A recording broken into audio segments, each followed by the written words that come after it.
Saludos desde los Estados Unidos de América. Quiero decirles un feliz año. Espero que todos hayan tenido una maravillosa Navidad y les anticipo un maravilloso nuevo año. Quiero decirles que la oración para este año es que el Señor me ayude a ser más fructífero y más efectivo para el reino y para la predicación del Evangelio como nunca antes.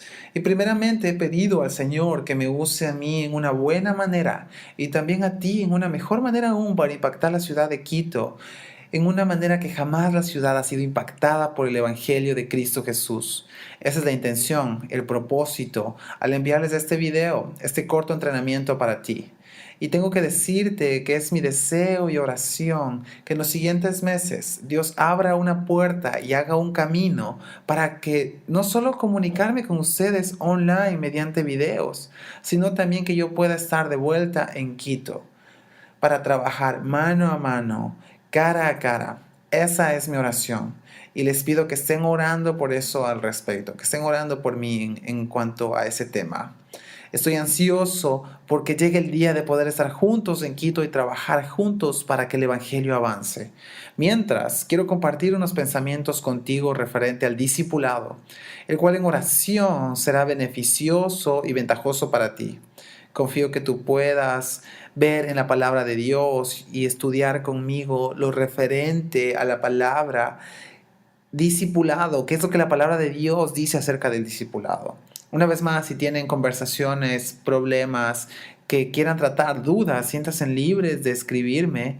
Estaré feliz y abierto de poder ayudarlos a todos ustedes y estar en contacto en cuanto se refiere a esto del discipulado. Eso nos ayudará a todos a ser mejores discípulos y discipuladores. Cuando nosotros estuvimos juntos, hace unos meses atrás, habíamos hablado acerca de las bases teológicas del discipulado.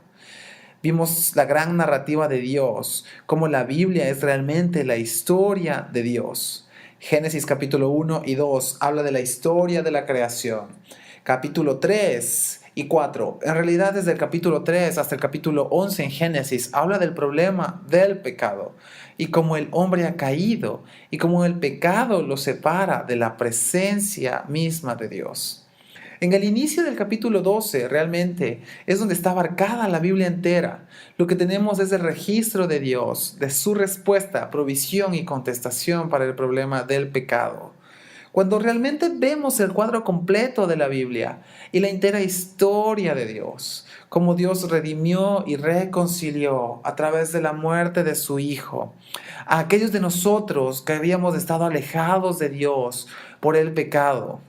Lo que quiero que tú veas es cómo el discipulado calza perfectamente en esta historia de la cual nosotros hablamos unos meses antes. Pero en estos momentos quiero tratar de una manera más práctica qué significa ser un discípulo. Tú y yo podemos hablar acerca del discipulado todo el día, podríamos crear programas con metas, goles, objetivos, podríamos crear un método de cómo hacer discípulos. Pero si no entendemos lo que significa ser un discípulo, nunca seremos efectivos y fructíferos al momento de multiplicarnos nosotros mismos y ser capaces de hacer otros discípulos que glorifiquen y den honra. Entonces lo que quiero topar brevemente a través del Nuevo Testamento para mostrarte y recordarme a mí mismo cómo realmente es que el discipulado luce a través del Nuevo Testamento donde los discípulos fueron usados una y otra vez. Pero sobre todo es muy importante notar que usted y yo entendamos qué es lo que significa, qué es lo que significa para mi vida y tu vida el que seamos discípulos de Cristo Jesús. Entonces la pregunta que tenemos es, ¿qué significa ser un discípulo?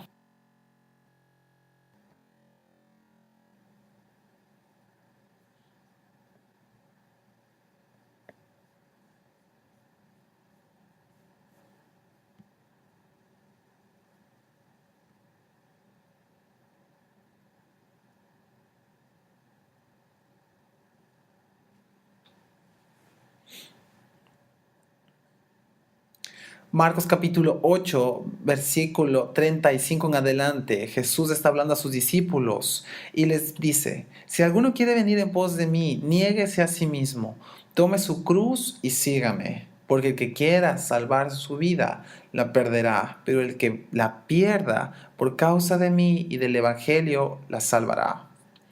La primera característica de un discípulo es que un discípulo es aquella persona, aquel seguidor de Cristo, que lo seguirá a donde quiera, a cualquier costo.